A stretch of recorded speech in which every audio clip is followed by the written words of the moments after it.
పోతూ ఉంది. ఆరాధిస్తే పరలోకం వెళ్ళిపోతానేమో ఎట్లా అని భయం కదా. ఆరాధిస్తే ఏం భయం అంట? ఏమో పరలోకానికి ఇప్పుడే వెళ్ళిపోతానేమో. ప్రియులారా, ఆరాధించడం నేర్చుకోవాలి.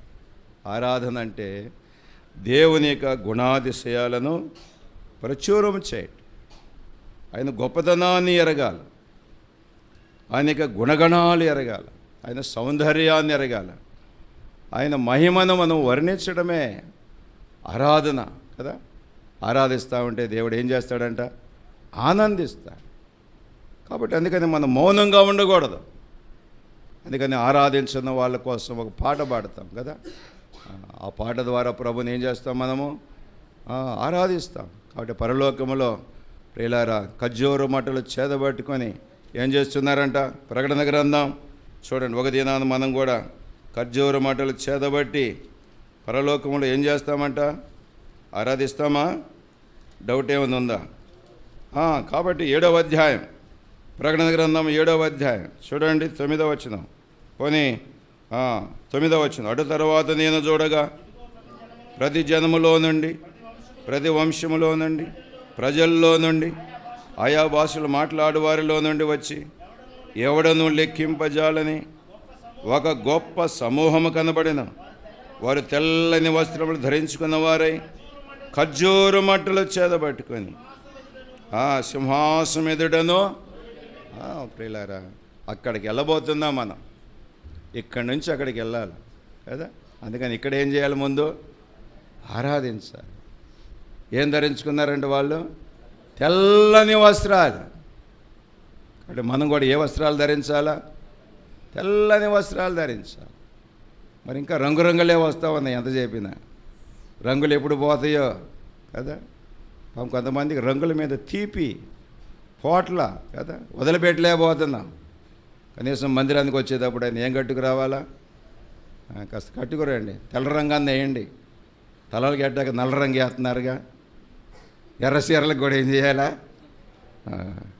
బాగా సొంతంలో కలపండి. ఆదివారం తలకు రంగు ఎత్తావే, ముసలోడవైనా తలకు రంగు ఉండాలి. ఏమో నీ అందం ఎవరు చూడాలో. కొంచెం మనకి మైండ్ బాగా పనిచేయాలి. కాబట్టి ప్రియులారా, ఒక దినాన పరలోకంలో ఉండబోతున్నాం. ఎంతో గొప్ప సంతోషం. కాబట్టి అడవి గాడిదల లాంటి మనలను, కట్టబడిన గాడిదలమైన మనలను, తర్వాత 3వదిగా కంచర గాడిద లాంటి మనలను ప్రభు ఎక్కడికి తీసుకొచ్చాడంట? యెషయా గ్రంథము 1వ అధ్యాయం 3వ వచనం చదవండి. దాన్ని ఎవరు గుర్తు చేసుకోవాలి అంటే మన వాక్యం చదివితే కదా. ఎద్దు తన కామందు నెరుగును, గాడిద సొంత వాని దొడ్డి. దేవుని దొడ్డిలోకి వచ్చాం. అడవి గాడిదలం, కట్టబడిన గాడిదలం. 3వది ఏ గాడిదలం? కంచర గాడిదలమైన మనలను అక్కడికి తెచ్చాడంట. ఎద్దు తన కామందు నెరుగును. ఎద్దును ఉయ్యూరులో వదిలిపెట్టు, పెనమకూరులో వాళ్ళది ఎవరిది ఏ ఇల్లు అక్కడికి వచ్చేస్తుంది. అలాగే గాడిద ఏం చేస్తుందంట? ప్రియులారా, సొంతవాని దొడ్డి. అది ఏ దొడ్డిలో ఉంటుందో ఆ దొడ్డిలోకి వచ్చేస్తుంది. కాబట్టి మనలను కూడా దేవుడు ప్రియులారా తన దొడ్డిలోకి తెచ్చి, ప్రభా నీ దొడ్డిలో, నీ ఆవరణములో, నీ మందిరములో, నీ పరిశుద్ధ స్థలములో నాకు ప్రవేశం ఇచ్చావు నాయన. నా మెడ విరగదీయబడి ఏం చేయాలంటే అసలుకి బయట బారవేయబడాల. గాడిద శపితమైనది. గాడిదకి బదులు గొర్రె పిల్లని ఏం చేశారంట? వధించారు. కాబట్టి గాడిద లాంటి మన కొరకు లోక పాపములు మోసుకొని పోయే దేవుని గొర్రె పిల్ల ఏమైంది? వధించబడింది. అందుకే మన మీద ఉన్న ఆ శాపం ప్రియులారా, ఆ మరణం ప్రియులారా, ఆ దాస్యం అదంతా కొట్టివేయబడింది. ఎంత గొప్ప దేవుడు. ఒక ఆయన గాడిద ఎముకతో చంపాడంట కొంతమందిని. ఎవరైనా ఎంతమందిని చెప్పాడు? గుర్తుంది బాగానే, సంతోషం. గుర్తుపెట్టుకోండి. అట్లా ఒక గాడిద ఎముక తీసుకొని ఎంతమందిని చంపాడంట? 1000 మందిని చంపాడు. ఒక గాడిద ఒక ప్రవక్తకు బుద్ధి చెప్పింది. బిలామనే ప్రవక్త వంకర మార్గంలో వెళ్తామంటే ప్రియులారా, ఆ గాడిద ఏం చేసిందంట? గాడిద బుద్ధి చెప్పిద్దా? దానికి నోరు లేదుగా ప్రియులారా. కానీ దేవుడు దానికి ఏమిచ్చాడంట అంటే ఎంత నమ్మకమైన గాడిద అది. మనం కూడా అట్లా ఉంటే దేవుడు మనలను కూడా అట్లాగే జీవింపజేస్తాడు. కాబట్టి ఉదయకాల సమయంలో ఇక్కడ మరి మత్తయి సువార్త 21లో 1-17 వరకు ఆరాధన కొరకే ప్రభువును మనం ఎందుకు ఆరాధించాలో, దేవుడు మనల్ని ఎట్లా ఇలా తన ఇంటికి నడిపించాడు, 3 రకాలైన గాడిదలు మనం చూస్తాం. ఇప్పుడు వాళ్ళందరూ ఏం చేస్తున్నారంటే అప్పుడు గాడిద మీద ప్రభు ఎక్కాడు, కొత్త బట్టలు వేశారు, దారి పొడుగున మరి కొమ్మలు పరిచారు. గాడిద ఎక్కడ నడుస్తుందంటే ఇప్పుడు బట్టల మీద నడుస్తూ ఉంది. ప్రియులారా, ఎంత ఘనత వచ్చింది. ఘనత లేనటువంటి గాడిదకి ఇప్పుడు ఏమొచ్చిందంట? ఘనత వచ్చింది. ప్రియులారా, ఏ ఘనత లేని మనకు దేవుడు ఎంత ఘనత ఇచ్చాడు, ఎంత దేవుని బిడ్డలుగా మనల్ని చేసుకున్నాడు. కాబట్టి ప్రియులారా, నువ్వు బైబిల్ తీసుకొని వస్తావంటే ఎంత సంతోషం. ప్రియులారా, శత్రువు సిగ్గుపడుతుంది. కాబట్టి ఇక్కడ ఖర్జూర మట్టలు పట్టుకొని ఆనని ఎదుర్కొని పోయి జయము ప్రభు పేరిట వచ్చుచున్న ఇశ్రాయేలు రాజు స్తుతించబడునుగాక. కాబట్టి ఖర్జూర మట్టలు దేన్ని చూపిస్తూ ఉన్నాయి? ప్రియులారా, యేసు ప్రభు వారు గాడిద మీద ఎక్కాడా, గాడిద పిల్ల మీద ఎక్కాడా? అమ్మా, గాడిద పిల్ల మీద, గాడిద మీద పిల్ల మీద ఎక్కాడు కదా. మరి గాడిద ఎందుకు పక్కన? మళ్ళీ పెద్ద గాడిద ఎందుకు? ఒక గాడిద మీద ఎక్కాడు కదా ఆయన.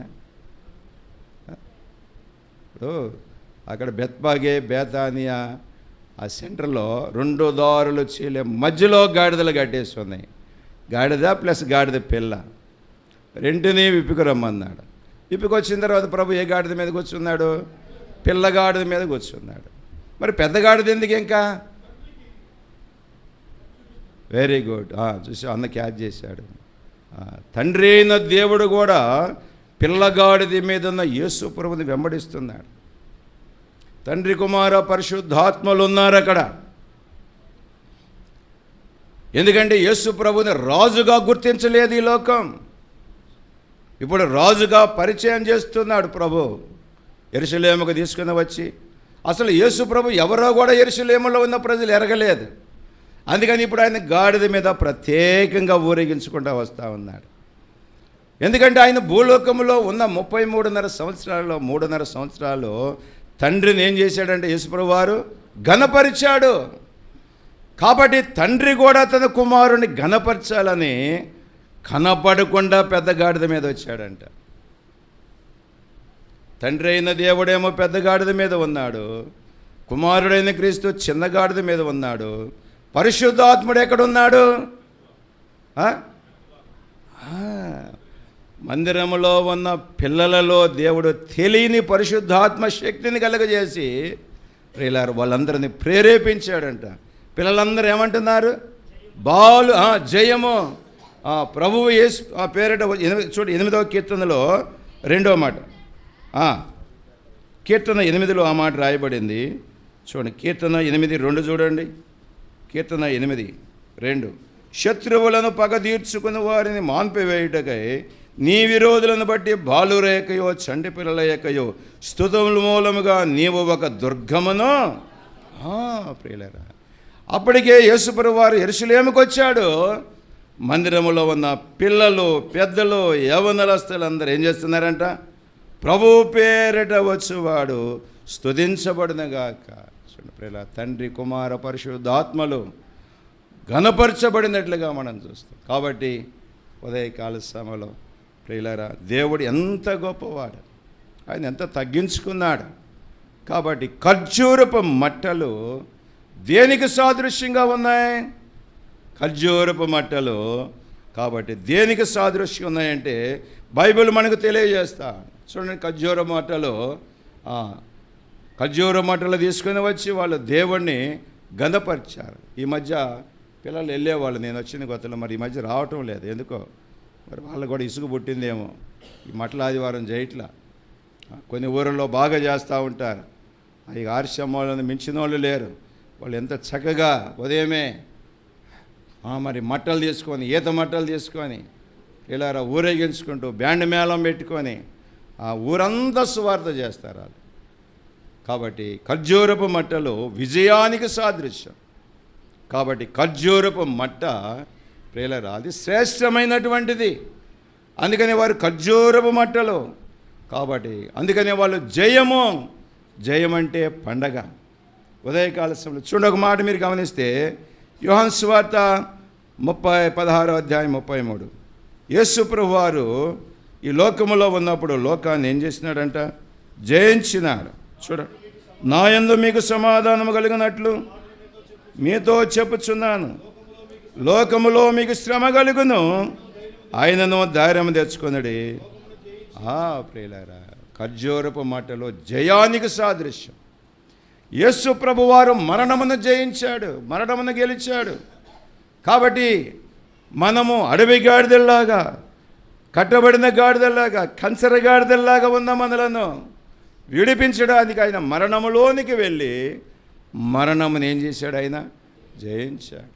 అందుకని మరణమును జయించిన వీరుడు, జయశీలుడు వస్తున్నాడని దానికి గుర్తుగా ఖర్జూరపు మట్టలు తీసుకొని వారు ప్రభుని ఆరాధించినట్లుగా మనం చూస్తాం. కొలస్సే 2:15 చూడండి. కొలసలకి రాసిన పత్రిక 2:15లో కూడా పౌలు అంటాడు ఒక చక్కటి మాట. కొలసలకి రాసిన పత్రిక 2:15లో మరియు అపరాధముల వలనను మీరు మృతులయ్యుండగా దేవుడు రాతరూపకమైన ఆజ్ఞల వలన మన మీద రుణముగాను మనకు విరోధముగాను ఉండిన పత్రమును, మన మీద ఒక పత్రం ఉన్నది. ఏ పత్రమో? పాప పత్రం ఉంది మన మీద. కాబట్టి ప్రభు రుణపత్రాన్ని ఏం చేసినాడంటే ఆయన తుడిచివేయబోతున్నాడు అని ఖర్జూరపు మట్టలు గుర్తు చేస్తున్నాడు. ప్రభువైన యేసుక్రీస్తు వారు యెరూషలేముకు వచ్చాడు. యెరూషలేముకు వచ్చిన తర్వాత దేవాలయంలోనికి వెళ్ళాడు. దేవాలయానికి వెళ్తే దేవాలయంలో ఏముంది?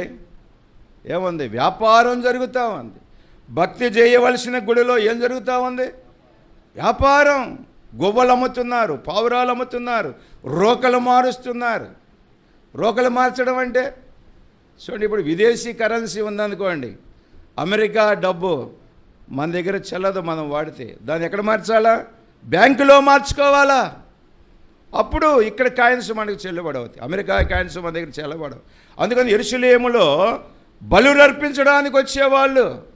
అందుకని వాళ్ళు ఏం చేసేవాళ్ళంట? రకరకాల దేశాల నుండి వచ్చేవాళ్ళు పస్కా పండక్కి. కాబట్టి అక్కడ రోకలు మార్చుకొని ఆ యెరూషలేములో ఉన్న డబ్బుతో గొర్రెలను కొని, పావురాలను కొని వాళ్ళు బలర్పించేవాళ్ళు. ప్రియులారా, ఇప్పుడు దేవాలయంలోనికి వెళ్ళాడు ప్రభు. దేవాలయంలో ఏముందంట? ప్రియులారా, ఇక్కడ దొంగల గుహగా చేశారని ప్రభు. మత్తయి సువార్త 21:12 చూడండి. మత్తయి సువార్త 21:12లో ఆ మాట రాయబడింది.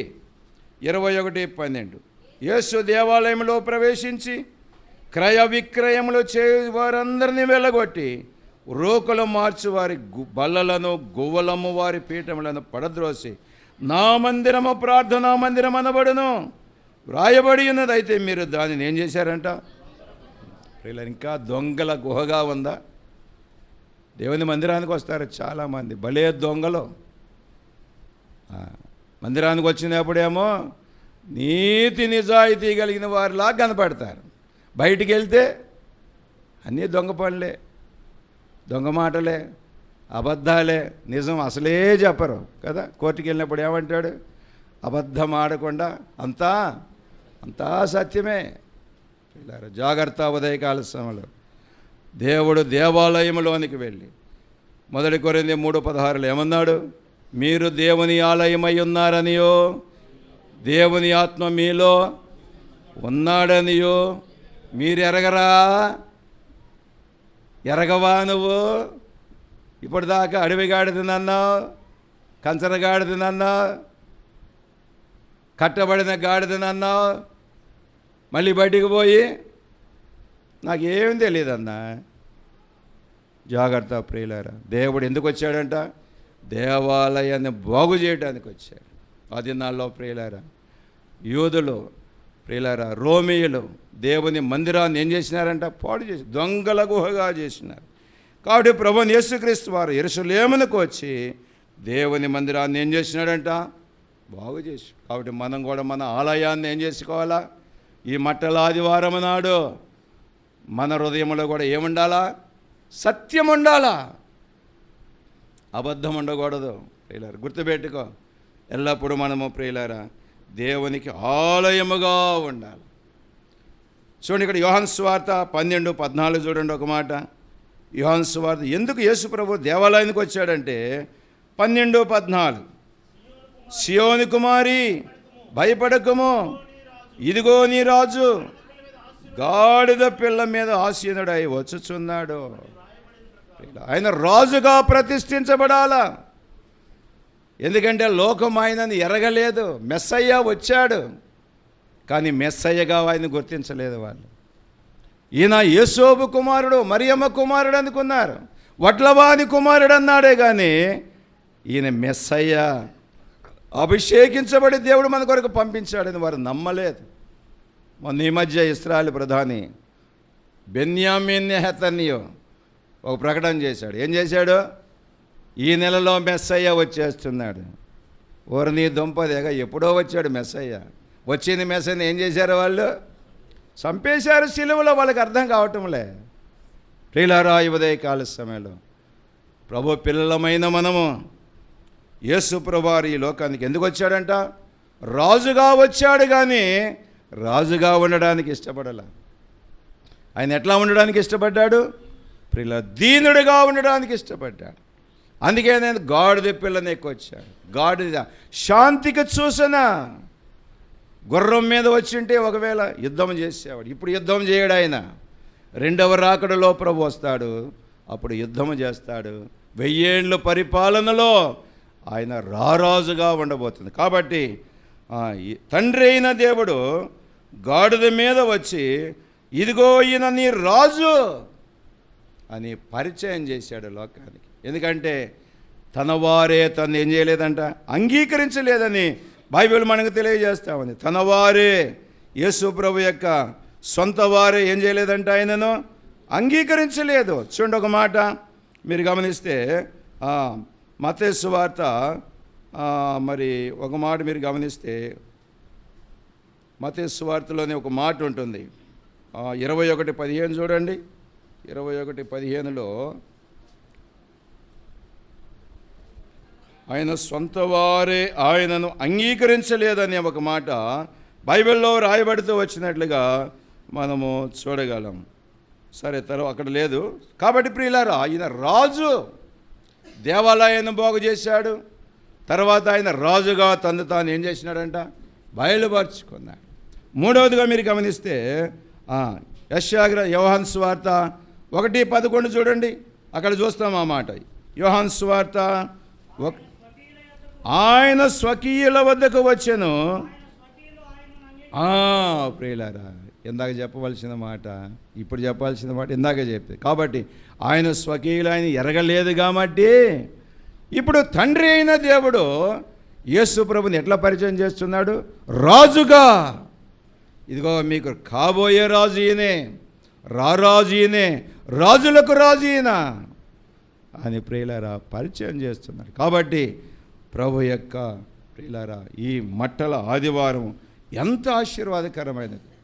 కేవలం సామాన్యమైనటువంటి గాడిదలను ఆయన ఉపయోగించుకున్నాడు. సరే, ఒకసారి ఒక ఇంటిలో ఒక గాడిద ఉండేదంట.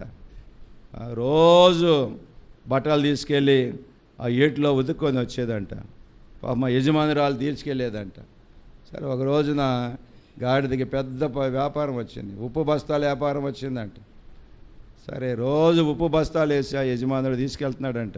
మధ్యలో ఏముందంటే ఒక కాలువ దాడి పోవాలంట. ఒకరోజు 2 వేసాడంట, ఒకరోజు 4 వేసాడంట, ఒకరోజు 6 వేసాడంట. ఇక దానికి కొండా కొంత ఏమవుతుందంట? బరువు ఎక్కువైపోతుంది. చూసిందంట, నా యజమానుడు నన్ను సాగుకొట్టేటట్టు ఉన్నాడని ఒకరోజు అంట పోయి ఆ కాలువలో ఏం చేసిందంట? పడుకుందంట. అంతే. 6 ఉప్పు బస్తాలు ఏమైనాయి? ఎంత తేలికయిందో. కాబట్టి ప్రియులారా, మన భారము తొలగించేవాడు మన ప్రభు. కాబట్టి గాడిదలు ఉన్నాయి కదా అని ప్రియులారా మనం బరువు వేస్తే అవి లాగలేవు కదా. ఒకసారి మనం కూడా అంతే. కొన్ని ఇళ్లల్లో ప్రియులారా ఒకటి పోయిన తర్వాత గుట్టలు వేసుకొని ఉతుకుతానే ఉంటారు, కడుగుతానే ఉంటారు, తోముతానే ఉంటారు. సాయంత్రానికి ఏమైపోతారు? అమ్మ బీపీ వచ్చేసింది, పడుకో. ఎందుకు అంత శ్రమ? ఎందుకు నీకు? చెయ్యగలిగినంత చేసుకో, రోజు కషం చేసుకో. కాబట్టి మన భారము భరించే ప్రభు ఆయన రాజు అయి ఉన్నాడు. కాబట్టి ఉదయకాల సమయంలో ఇక్కడ ఆయన స్వకీయులకు ఆయన తెలియజేసుకోవడానికి వచ్చాడు. చూడండి, ఇంకొక మాట మీరు గమనిస్తే మత్తయి సువార్త 21:13-14 యేసు ప్రభు వచ్చినందువల్ల అనేకులు ఆ దినాన యెరూషలేములో ఉన్న వాళ్ళు అనేకులు బాగుపడినారు. చూడండి 13-14, నా మందిరము ప్రార్థనా మందిరం అనబడునని రాయబడి ఉన్నది.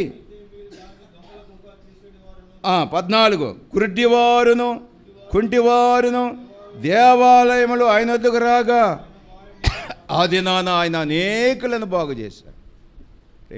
మట్టల ఆదివారం రోజున ప్రభువైన యేసుక్రీస్తు వారు కుంటివారిని, గుడ్డివారిని, రకరకాల రోగాలతో వచ్చిన వారందరిని ఏం చేశాడంట? స్వస్థతా పండుగ. ఆ రోజు ఏ పండుగ జరిగింది? స్వస్థతా పండుగ జరిగింది. 5వది మీరు గమని ప్రకటన గ్రంథం పోనీ యోహాను సువార్త 12:12 చూడండి. ఇందాక మనం చదువుకున్నాం. యోహాను సువార్త 12:12 మరునాడు ఆ పండుగకు వచ్చిన బహుజన సమూహము యేసు యెరూషలేముకు వచ్చుచున్నాడని విని పట్టుకొని ఖర్జూరపు మట్టల పండుగ. సో అందుకని మట్టలు తీసుకుని వాళ్ళు ఏం చేశారంట? మనం కూడా ఒకసారి సువార్త పండుగ చేస్తాం. అప్పుడు బ్యానర్లు కట్టుకొని స్లోగన్స్ చేసుకుంటూ మనం కూడా ప్రభుని ఊరేగిస్తూ ఉంటాం. కాబట్టి ఇక్కడ ఈ మట్టల ఆదివారం రోజున 7 పండగలు జరిగినట్లుగా మనం చూస్తూ ఉన్నాం. చూడండి, ఇంకొక మాట మీరు గమనిస్తే ఖర్జూరపు మట్టలతో ప్రభుని ఆరాధించారు. లోకా సువార్త 19:37-38 వచనాలు మీరు గమనించండి. 19:37-39 వచనాలు. స్తుతింపబడునుగాక,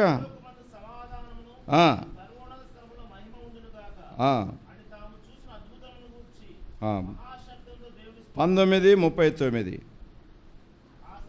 ఆ సమూహములో ఉన్న కొందరు పరిసయ్యులు, బోధకుడా నీ శిష్యులను గద్దింపుమని ఆయనతో చెప్పగా ఆయన వారిని చూసి మీరు ఊరకుండిన ఎడల ఈ రాళ్ళు ఏం చేస్తాయంట? శిష్యుల పండగ. యేసు ప్రభు 12 మంది శిష్యులు కాదు, అంతకుముందే కొంతమంది శిష్యులు ఉన్నారు. ప్రియులారా, ప్రభు ఆరేదిగా శిష్యులు ఏం చేస్తున్నారంట? ప్రభు రావటాన్ని బట్టి వాళ్ళందరూ పండగ చేసుకుంటున్నాడు. ఎంత గొప్ప సంతోషం. కాబట్టి ఉదయకాల సమయంలో ప్రియులారా, ఈ మట్టల ఆదివారము ఎంత ఆశీర్వాదకరం. కాబట్టి వీళ్ళు ఖర్జూరపు మట్టలు చేతబట్టుకొని ప్రభుని ఆరాధించారు. ఖర్జూరపు మట్టలు దేనికి సాదృశ్యంగా ఉన్నాయి? విజయానికి సాదృశ్యం. ప్రియులారా, మనకు కూడా దేవుడు విజయం ఇచ్చాడు. దేనిపైన? మరణంపై, లోకంపై, సమాధిపై, శత్రువుపై. ప్రియులారా, ఇచ్చాడా? విజయం ఇచ్చాడా? మీకు ఎంతమందికి ఇచ్చాడు? మన బాప్తిసం తీసుకున్న వాళ్ళందరికీ విజయం ఇచ్చాడా? విజయం పొందారా? సంతోషం. కాబట్టి ప్రియులారా, దేవుడు మనకు విజయం ఇచ్చాడు.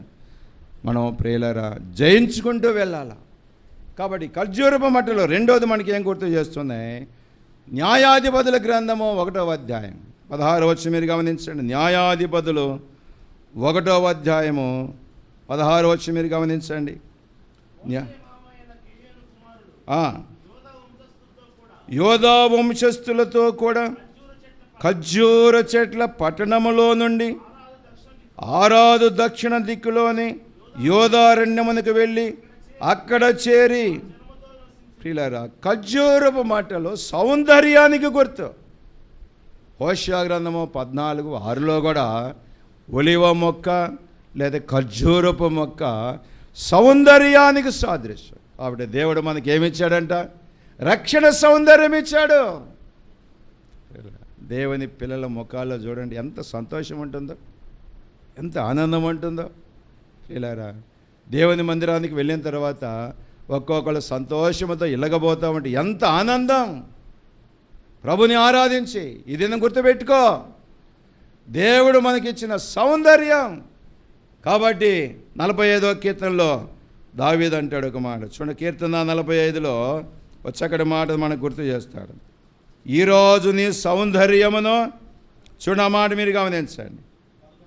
11 చదవండి. ఈరోజు నీ ప్రభువు అతడు నీ సౌందర్యమును కోరినవాడు. అతనికి ఏం చేయాలి మనము?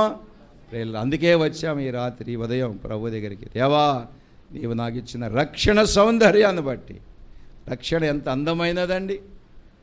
రక్షణ ఏమైనా కనపడిద్దాం మన ముఖాల్లో? కనపడదు. అది కనపడని సౌందర్యం దేవుని పిల్లలు ప్రియులారా. అందుకని భక్సింగ్ గారట ప్రార్థన చేసుకుని మందిరానికి వస్తే దేవుని మందిరంలోనికి ఏమొచ్చేదంట? ప్రభావం వచ్చేదట. సేవకుడు వచ్చేవాడు ఎక్కడో గాప్సిప్ సైలెంట్ అయిపోయేవాళ్ళంట. ఎంత సౌందర్యం. కాబట్టి పిల్లలు, దేవుని మందిరంలో ఏముంటుందంట? దేవుని సౌందర్యం ఉంటుంది. అందుకని ఈరోజు నీ ప్రభు అతడు నీ సౌందర్యమును కోరినవాడు. అంటే ప్రత్యేకత, మన ప్రత్యేకతే సౌందర్యం. ప్రియులారా, ఖర్జూరపు మట్టలు దేన్ని గుర్తు చేస్తూ ఉన్నాయి? రెండవదిగా సౌందర్యం, ప్రత్యేకత. మనం ప్రత్యేకించబడ్డాం. లోకంతో మనకు సంబంధం లేదు, ఆచారాలతో సంబంధం లేదు, లోకము ఏమి చేసుకున్నా మనకు సంబంధం లేదు. కానీ మనము మన దేవుని మార్గంలో నడుస్తున్నాం. అందుకే దేవుడు మనను ప్రత్యేకపరుచుకున్నాడు. అందుకనే ఈ ఖర్జూరపు చెట్లు అంటే ఎక్కువగా ఎరికో పట్టణంలో ఉండేయంట. అయితే దేవుడు ప్రియులారా ఎరుకోలో నుంచి మనల్ని ఏం చేశాడు? ఆయన విడిపించాడు. ఇప్పుడు మనం ఎరుకో నివాసులం కాదు, మనం ఎవరమంట? యెరూషలేము నివాసులం. ఎంత గొప్ప భాగ్యం. మూడవదిగా మీరు గమనిస్తే చూడండి, ఇక్కడ పరమగీతాలు 7:7 చూడండి. పరమగీతాల పుస్తకం 7వ అధ్యాయం. ఖర్జూరపు మట్టలు తీసుకొని ఎందుకు ప్రభుని ఆరాధించారంటే ఖర్జూరపు మట్టల్లో ప్రత్యేకత ఉన్నది. 7:7 నీవు తాళ వృక్షమంత తిన్నని దానవు, నీ కుచములు గెలల వలె ఉన్నవి. తాళ వృక్షము, తాటి వృక్షము, ఈత వృక్షము, కొబ్బరి చెట్టు ఇవన్నీ ఒకే కోవకు చెందినవి. అందుకని వీటికి ఒక పేరు ఖర్జూరపు చెట్లు. ఇవన్నీ ఎట్లా పెరుగుతాయంట? తిన్నగా పెరుగుతాయి. చూడండి, తాడి చెట్టు కానీ, ఈత చెట్టు కానీ, కొబ్బరి చెట్టు కానీ, ప్రియులారా సరళ చెట్లు కానీ ఇవన్నీ ఎట్లా పెరుగుతాయి అంట? తిన్నగా. నువ్వేమాటి కర్రల గిరలేం కట్టక్కర్లా.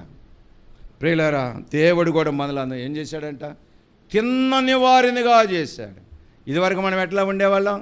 వంకరగా కదా. ఒక ఆమె రాజుగారికి భార్య అయ్యిందంట. పల్లకీలో వస్తుందంట. పల్లకీలో నుంచి దిక్కును చూసి చింత చెట్టుకున్న చింతకాయలు చూసి, ఏమయ్యా భట్టులారా, ఏంటి వంకరగా ఉంది, నాకేం ఆశ్చర్యంగా ఉంది అందంట. ఏమందంట? మనసులో అందుకున్నాడంట బట్. ఓహో తల్లే, ఒకప్పుడు ఆ చింతకాయలు అమ్మింది దాని మీద నువ్వు మర్చిపోయావు, ఇప్పుడేమో భట్టులారా ఏంటి వంకరగా ఉన్నాయి. ప్రియులారా, మానవ జీవితం వంకర జీవితం. అయితే దేవుడు ఇప్పుడు మనల్ని ఏం చేశాడు? తిన్నని మార్గంలో. అపొస్తలుల కార్యములు 9వ అధ్యాయంలో అననీయ ఇంటికి వెళ్ళినప్పుడు ఒక వాక్కు దేవుడు వినిపించాడు. 10వ అధ్యాయం 9వ అధ్యాయం మీరు గమనించండి. 11వ వచనం. దమస్కులో అననీయ ఒక శిష్యుడు ఉండేను. ప్రభు దర్శనమందు అననీయ అని అతని పిలవగా, ప్రభువా ఇదిగో నేనున్నాను. అందుకు ప్రభు నీవు లేచి తిన్నది తడబడిన వీధిలోనికి వెళ్ళి. అమ్మా, ఈ ఉదయం దేవుడు మనం తిన్నగా ఉండాలని చూస్తున్నాడు. ఇంకా వంకర ఉందా? వంకర ఉంటే ఎక్కడ పెట్టాలంట? పొయ్యిలో పెడితే తిన్నగా వచ్చేస్తుంది. వంకర దాన్ని ఎక్కడ పెట్టాలా? అంతే. నీ దగ్గర వంకర ఉందా? పొయ్యిలో పెట్టు. ఇంటికి వెళ్ళి ప్రభా ఈ వంకర పోవటం లేదని అంటే వాక్యము చేత నేను కాల్చివేయాల. నీ వాక్యం అగ్ని వంటిది, అది బండలను బగలగొట్టే. ప్రియులారా, కాబట్టి వంకరతనం మనలో ఉండకూడదు. ఇక ఖర్జూరపు మట్టలు తీసుకొని వారు ప్రభుని ఆరాధిస్తూ ఉన్నారు. ఎంత గొప్ప భాగ్యం. కాబట్టి మొట్టమొదటిగా ఖర్జూరపు రొక్కలు దేనికి సాదృశ్యం? విజయానికి సాదృశ్యం. రెండవది సౌందర్యానికి సాదృశ్యం. మూడవది తిన్నగా. ప్రియులారా, దేవుని మార్గములు ఎలాంటివంట? రాజమార్గం, వంకర మార్గాలు కాదు. పిల్లలు ఇంకా మనం వంకర టింకరగా నడవకూడదు. యెషయా గ్రంథంలో ఒక మాట అంటాడు, సియోను కుమార్తెల గురించి మనందరూ తెలిసిన మాటే. చూడండి ఆ మాట ఏమని రాశాడు. 3వ అధ్యాయం యెషయా గ్రంథం 10వ వచనం. మరి యెహోవా సెలవిచ్చినది ఏమనగా, సియోను కుమార్తెలు గర్విష్ఠురాండ్రై మెడచాచి నడుచుచు, వారచూపులు చూచుచు, కులుకూర్చు నడుచుచు, తమ కాళ్ళ గజ్జెలను మ్రోగించుచున్నారు. ప్రియులారా జాగ్రత్త. కాబట్టి మనము తిన్నగా నడవాల. వంకరగా నడిచేది ఏది? సర్పం అండి. వంకరగా నడిచేది ఏది? తిన్నగా నడిచిద్దా? దాని జీవితమే వంకర జీవితం. కాబట్టి దేవుడు మనను తిన్నని మార్గంలోనికి తెచ్చాడు. కాబట్టి ప్రియులారా ఉదయకాలు ఖర్జూరపు మాటలు దేనికి సాదృశ్యం? తిన్నని జీవితం, తిన్నని నడక, చక్కటి నడక, చక్కటి మార్గం. కాబట్టి ఇక్కడ మరి సియోను కుమార్తెలు కూడా ప్రియులారా కాబట్టి కాళ్ళ గజ్జలు మ్రోగించుచూ వస్తున్నారంట. కాబట్టి మందిరానికి కాస్త పట్టాలు గిట్టాలు ఏమైనా ఉంటే తీసేయండి. పట్టాలు గిట్టాలు పెట్టుకురామాకండి. గల్లు గల్లుమంట. నేను కూడా రక్షించబడింది కొత్తలో ఇవన్నీ మాకేం తెలియదు. ఏమో పిల్లలకి పట్టాలు కొని తెగబెట్టేది ముగ్గురు ఆడవాళ్ళుగా. వాళ్ళు మందిరానికి వస్తే గల్లు గల్లుమని నన్నేమో సంఘపేదం చేశారు. ఓరు నాయన చెబితేనేమో ఇంట్లో సరైన మారు మనసు లేదు, చెబితే అసలు ఇంట్లో ఆమె కూడా పెట్టుకొస్తుంది. ఇక చూడండి మా కథ ఎట్టుందో. వాళ్ళు రావటమే శబ్దం మందిరంలో. నాకేమో సిగ్గేస్తుంది. ఎన్నిసార్లు చెప్పినా నాకు ఈ ఇష్టం, నువ్వెంతన్నా చెప్పు నేను తీయను. ట్రైలరా. కాబట్టి మనం ఎంత జాగ్రత్తగా ఉండాలి మందిరానికి వచ్చేటప్పుడు. మొత్తానికి ప్రార్థన చేసాము, దేవుడు అవన్నీ తప్పించాడు. కాబట్టి తెలియనప్పుడు మనం పెట్టుకుంటాం, చెప్పినప్పుడు మనం వినాలా. అర్థమవుతుందా? దేవుని మందిరానికి వచ్చే పిల్లలు, మన పిల్లలకు కూడా పట్టాలు పెట్టొద్దు. నువ్వు రక్షించబడిన దానివైతే, ప్రభులో ఉన్న దానివైతే పట్టాలు కానీ ప్రియులారు ఇవన్నీ మనము దేవునికి సమర్పించాలి. అది త్యాగం, అది నిజమైన సంతోషం ప్రియులారా. కాబట్టి ఉదయకాల సమయంలో ఇక్కడ 3వదిగా ఏంటంట, తిన్నగా మనం ఉండాలి. అప్పుడు దేవునికి సంతోషం. 4వదిగా మీరు గమనించండి. 92వ కీర్తన 12వ వచనం మీరు గమనించండి. 92వ కీర్తన 12వ వచనం. కీర్తన 92:12.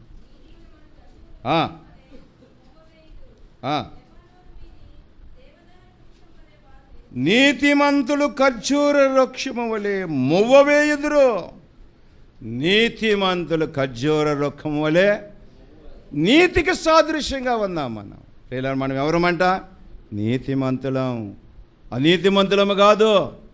దేవుడు మనల్ని నీతిమంతులుగా చేశాడు, నీతిమంతి పిల్లలుగా చేశాడు. నీతిని ధరించుకుందాం. నీతిమంతులు ఆయన రాజ్యంలో ఏమవుతారంట? తేజరిల్లుతారు. అర్థమవుతుందా? నువ్వు భూమి మీద నీతిగా జీవిస్తే నీ పరలోకములో తేజరిల్లుతావు.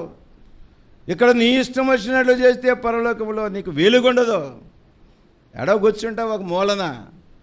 కాబట్టి ఇక్కడ ప్రభు అంటున్నాడు, నీతిమంతులు ఎట్లా ఉంటారంట? ఖర్జూర వృక్షము, నీతికి సాదృశ్యం. ప్రియులారా, మనము నీతిమంతుని సంతానం.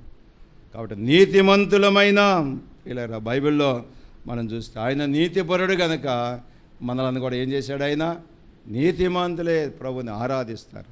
5వదిగా మీరు గమనిస్తే చూడండి ఒక మాట, 92 మరలా చదవండి. 92:12. అక్కడ వాళ్ళు ఏం ఎదుగుదురు, కాబట్టి ఆశీర్వాదించబడతారు. ప్రియులారా, ఖర్జూర వృక్షము ఆశీర్వాదానికి సాదృశ్యం. ఖర్జూరపు వృక్షము. కాబట్టి దేవుని పిల్లలను దేవుడు ఏం చేస్తాడంట? ఆశీర్వదిస్తాడు. 13లోకి అంటాడు, వారు యెహోవా మందిరములో నాటబడిన వారై మన దేవుని ఆవరణములో వర్ధిల్లుతూ ఉంటారు. నువ్వు వర్ధిల్లాలంటే ఖర్జూరపు వృక్షము యొక్క అనుభవంలోనికి రావాలి. దేవుని కొరకు నిన్ను నీవే సమర్పించుకోవాలా. ఒకసారి బాప్తిసాల కోసం మేము విక్టర్ డేవిడ్ గారు ఉన్నారు, కర్మేల్లో పనిచేస్తున్నాడు. అప్పుడు నా బాప్తిసాలే వాళ్ళు మా దగ్గర 10 మంది మరి తీర్మానం చేసుకున్నారు. ఏం బాప్తిసాలయ్యా మీ కృష్ణా జిల్లా వాళ్ళు? 10 మంది వస్తున్నారు, 20 మంది వస్తున్నారు అంటున్నాను. ముక్కుకున్న ఎదియరు, చెవులకున్న ఎదియరు, కాళ్ళకున్న ఎదియరు, చేతులకున్న ఎదియరు. ఏం బాప్తీసమయ్యా?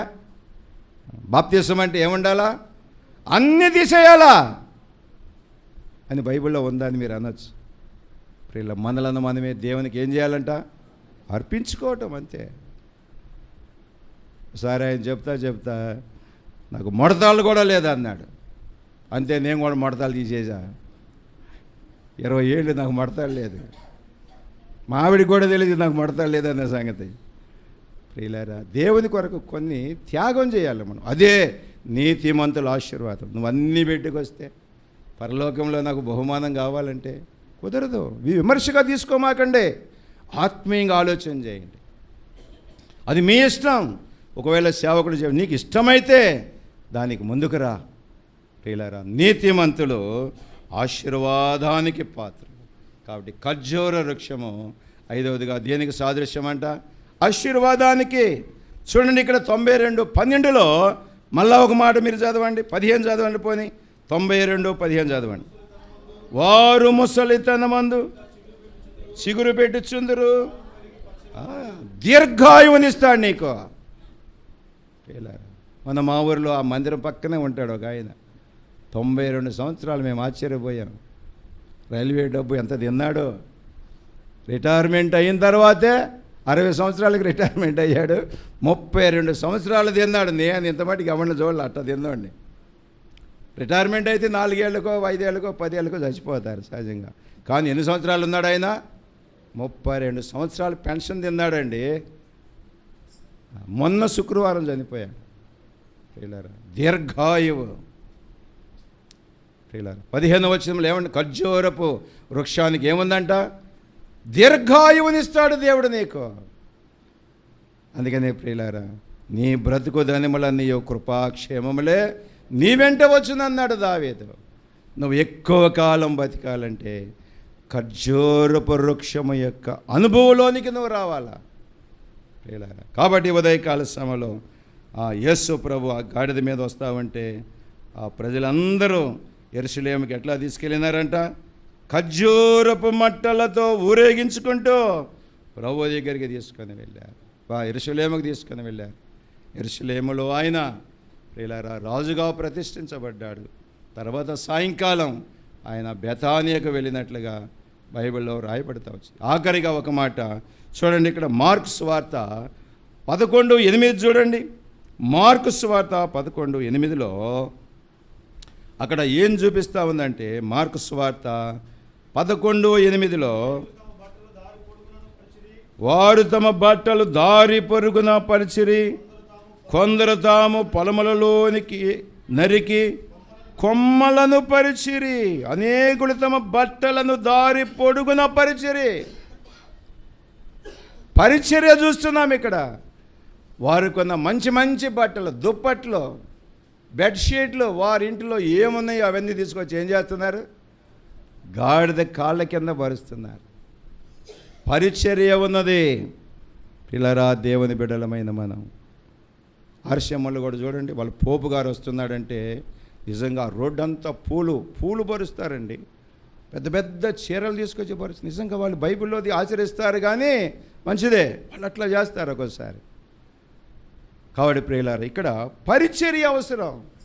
ఖర్జూరపు మట్టలు ఏం చూపిస్తూ ఉన్నాయి? పరిచర్య. మనం కూడా ప్రియులారా దేవునికి ఇష్టానుసారమైన పరిచర్య మనం చేయాలా, దేవుడు ఆశీర్వదిస్తాడు. ఒకసారి ఒక చోట మేము మీటింగ్ పెట్టాం. మీటింగ్ పెడితే చేపలు తగ్గినాయి, చేపలు తక్కువైపోయింది. సరే, ఇంట్లో ఉన్న బెడ్షీట్లు కొన్ని ఏవో దుప్పట్లు తెచ్చేసారు. మేము చూస్తూ ఉన్నాం, కానీ ఆ దుప్పట్లన్నీ మడత పెట్టి పక్కన పడేసింది. తెల్లారు ఏం చేయాలి? వీటిని ఏం చేయాలా? రేవుకి ఎత్తుకెళ్ళాలా? దేవుని పిల్లలేగా. దేవుని పిల్లల పోయిందాకన్నా ఆగిపోయావా? చూడండి, వాళ్ళ ముందే దేవుని పిల్లలను అవమానించడం ప్రియులారా. కాబట్టి కొంతమందికి ఇంక ఇవి పోవటంలే. అందుకనే పుట్టుకతో వచ్చిన బుద్ధిలో పిడకళ్ళతో కాలిస్తే కానీ బావంట కొంతమందికి. ఆ పోరు బోట్ల, ఆ కుల జబ్బు బోట్ల, ఆచార జబ్బు బోటంల, ఆ ఆంక్షల బోటంలే, ఆ వివాదం బోటంలే. నరకానికి పోతావు జాగ్రత్త, నరకానికి పోతావు జాగ్రత్త. ఇంకా ఎన్ని పెట్టుకోమాక. ప్రభు దగ్గరికి వచ్చిన తర్వాత మనం అందరం ఎవరమంట? దేవుని పిల్లలం, అంతే ప్రియులారా.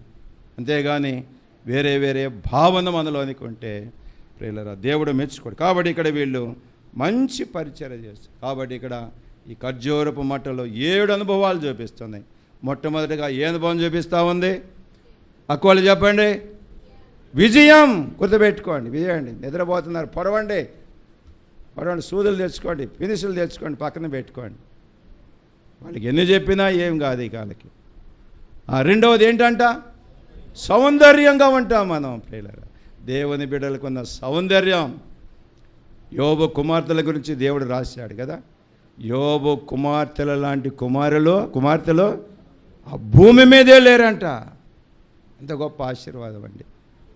యోబు ఎలాంటి వాడు? యథార్థవంతుడు, నీతిమంతుడు ప్రియులారా, న్యాయవంతుడు, చెడుతనమును. మళ్ళీ అలాంటి పిల్లలు ఎట్లా ఉంటారండి? కాబట్టి ప్రియులారా, మూడవదిగా ఆ ఖర్జూరపు వృక్షము దేని గుర్తు చేస్తూ ఉంది?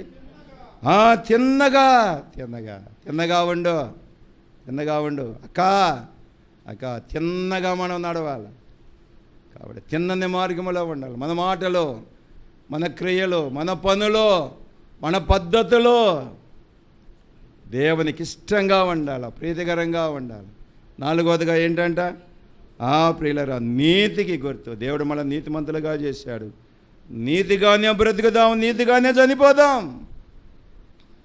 ఎందుకంటే నీతిమంతుడు ఆయన ఇంతలోనే చనిపోయాడని పిలాతు సాక్ష్యం ఇచ్చాడు. ఆయన ఎవరంట? నీతిమంతుడు. పిల్లలు, నువ్వు నీతిని ధరించుకున్నావు. మళ్ళా అవినీతిలోకి వెళ్ళమాక, తప్పిపోమాక, లోకంలో కలిసిపోమాక, దేవునికి ప్రీతికరంగా జీవించడానికి ప్రియుల నీతిగా బ్రతుకుదాం. కాబట్టి ప్రియులారా, ఐదవదిగా ఏంటంట? ఐదవది ప్రియులారా, ఆశీర్వాదం. మనం ప్రియులారా దేవునికి ఆశీర్వాదాలు పొందాలి. ఆరవదిగా ఏంటంట? దీర్ఘకాలము దేవునితో కాపురం చేస్తాం. దేవుని కాపుదలు మనకిస్తాడు. ఎన్ని ఏండ్లైనా దేవుడు మనను క్షేమంగా ఉంచుతాడు. ఇది నా ఎంతోమంది వృద్ధులు ప్రియులారా, వయసు వచ్చిన దేవుడు వాళ్ళను దీర్ఘాయువునిచ్చి కాపాడుతున్నాడు. ఎంత గొప్ప దేవుడు. ఆఖరిగా ఏడవదిగా ఏంటంట? ప్రియులారా, దేవునికి పనిలో మనం ఎప్పుడు ఎడతెక్కా ఉండాలి. దేవుని ఇంటిలో ఉండాలి. ఏదో ఒక పని చేయాలి. నీకు చేత కలిగినంత, నువ్వు చేయగలిగినంతలో దేవుని పని చేస్తే, పరిచర్య చేస్తే, పరిచర్యకి ఏముందంట? ఫలమున్నది, ఫలితం ఉన్నది. జయించువాడు వీటన్నిటినీ స్వతంత్రించు. కాబట్టి ఖర్జూరపు మట్టలు ఆశీర్వాదానికి గుర్తు. అలాంటి కృప దేవుడు మనందరికీ దయచేయను గాక. దయచేసి మోకరించండి, పరీక్షించుకుందాం. అలాగన ప్రభు రాకడ కొరకే మనం సిద్ధపడదాం. ఈ వారము ఏ వారం అంటే? ఇది హోలీ వీక్. ఈరోజు మట్టలు ఆదివారం, కానీ ఈ వారం అంతా ఏ వీక్ అండి? ఇది పరిశుద్ధమైన వారం. గుర్తుపెట్టుకోండి. ఈ మట్టల ఆదివారం కానుంచి వచ్చే ఈస్టర్ డే వరకు కూడా మధ్యలో జరిగినదంతా ఒక అద్భుతమైన సంఘటన ప్రియులారా. ఆదివారం అంతా యేసుప్రభువు వారు యెరూషలేములో ఉన్నాడు. సాయంకాలం మరలా బెతానియాకి వెళ్ళాడు. మళ్ళా ఉదయమే వచ్చాడు. ఉదయమే వస్తూ ఉంటే అంజూరపు చెట్టులో ఏమైపోయిందంట? ఎండిపోయింది. చూశాడు ప్రియులారా. తర్వాత మరలా ప్రియులారా అక్కడికి వచ్చాడు. గురువారం సాయంకాలం ఆయన పట్టుకున్నారు. ఆయన ఎక్కువగా గెచ్చమని తోటలోకి వెళ్ళేవాడు ప్రార్థన చేసుకోవటానికి. ఎప్పుడు పట్టుకున్నారు ఆయన్నే? గురువారం సాయంకాలం పట్టుకున్నారు. పట్టుకొని ఏం చేశారు? వెంటనే ఎక్కడికి తెచ్చారు? పిలాతు దగ్గరికి తెచ్చారు. ఆ రాత్రికి రాత్రే ఎన్ని తీర్పులు జరిగాయి? 6 తీర్పులు జరిగాయి. అర్ధరాత్రి కాడే అక్కడి నుంచి ఇక్కడికి, ఆ ఏరో దగ్గరికి, పిలా దగ్గరికి, అననయ కైపయ దగ్గరికి, వాళ్ళకి వాళ్ళే రాత్రులే తీర్పులు తీర్చి తెల్లారిపాటికి ఏం నిర్ణయించారు? ఈయన సిలువ వేయబడాలి. శుక్రవారం 9 గంటలకల్లా సిలువకు తీసుకెళ్ళిపోయారు. ఒలివల కొండకు తీసుకెళ్ళారు. పిల్లల 9 గంటల నుంచి మధ్యాహ్నం 3 గంటల వరకు ఆయన ఏం చేశారంట? సిలువ మీదే ఉంచారు. పిల్లల ఎంత ఘోరమైన మరణం. ఇదంతా ఎవరి కోసం? అడవి గాడిదల్లాంటి, కట్టబడిన గాడిదల్లాంటి ప్రియులారా, కంచర గాడిదల వల్లే ఉందాం మనలను రక్షించుకోవడానికి. మనం రక్షించబడ్డాం కాబట్టి మనకి ఇంత ధైర్యం ఉంది. ఇది నా ప్రియులారా, యేసు ప్రభు 9 గంటలకు సిలువ వేయబడితే ప్రియులారా 12 గంటల వరకు వెలుగుందంట. 12 నుంచి 3 గంటల వరకు ఏముందంట? చీకటి ఉన్నది. వెలుగులో 3 మాటలు మాట్లాడాడు, చీకటిలో 4 మాటలు మాట్లాడాడు. ఇవన్నీ రేపు గుడ్ ఫ్రైడేలో మనం కొంచెం ధ్యానం చేసుకుంటాం. కాబట్టి ప్రియులారా, ఈ వీకే ఎలాంటి వీక్ అంటే ఇది హోలీ వీక్, పరిశుద్ధమైన వారం ఇది. కాబట్టి ఈ పరిశుద్ధమైన వారంలో మనం కూడా ఎట్లా ఉందాం? ఖర్జూరపు మట్టల వలె ఉండి ప్రభువుకు ప్రీతికరంగా ఉందాం. అలాంటి కృప దేవుడు మనందరికీ దయచేయనుగా. దయచేసి మోకరించండి.